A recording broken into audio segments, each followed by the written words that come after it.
Find the compound interest on rupees 4,000 at 20% per annum for 3/2 years. கொஸ்டின்ல principal 4000 ரூபாய், வட்டி 20%, time பார்த்தோம்னா 3/2 years. 3/2ங்கிறது cancel பண்ணுமா 1.5 இயர்ஸ்.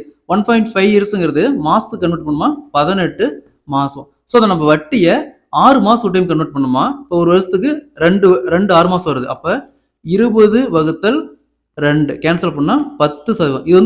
இது வந்து ஒரு வருஷத்துக்கான வட்டி. ஸோ நம்ம 6 மாசத்துக்கான வட்டியை கன்வெர்ட் பண்ணிட்டோம். அதாவது 20ல் பாதி 10%. ஸோ இந்த 10%, 10/100 ரைட் பண்ணலாம். கேன்சல் பண்ணா 1/10. இது வந்து பிரின்சிபல், இது இன்ட்ரெஸ்ட், ரெண்டும் சேர்ந்தது அமௌண்ட். ஸோ இந்த இடத்துல பிரின்சிபல் எழுதிக்கங்க, இந்த இடத்துல அமௌண்ட் எழுதிக்கங்க. ஸோ பிரின்சிபல்ங்கிறது இங்க 10, அமௌண்ட்ங்கிறது ரெண்டும் ஆட் பண்ணா 11. ஸோ இங்க 18 மாசம் இருக்கு. 18 மாசத்துல மொத்தம் எத்தனை 6 மாசம் இருக்குது? 3 6 மாசம். அப்ப 10/3, 10^3, 11/3.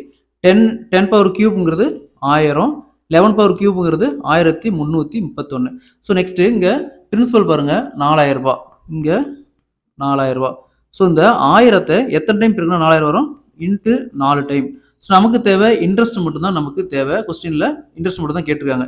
ஸோ இது வந்து பிரின்சிபல் பிளஸ் இன்ட்ரெஸ்ட் ரெண்டும் சேர்ந்து. ஸோ இந்த பிரின்சிபல் 1000த்தை மைனஸ் பண்ணுமா, மீதி 331. ஸோ நம்ம இங்கே எத்தனையால் மல்டிப்ளை பண்ணுமோ அந்த 331 இங்கே மல்டிப்ளை பண்ணுமா 4 = 1324. அசல் 4000 ரூபாய், வட்டி 20%, 3/2 வருஷத்துக்கான கிடைக்கக்கூடிய கூட்டு வட்டி பார்த்தோம்னா 1324 ரூபாய்.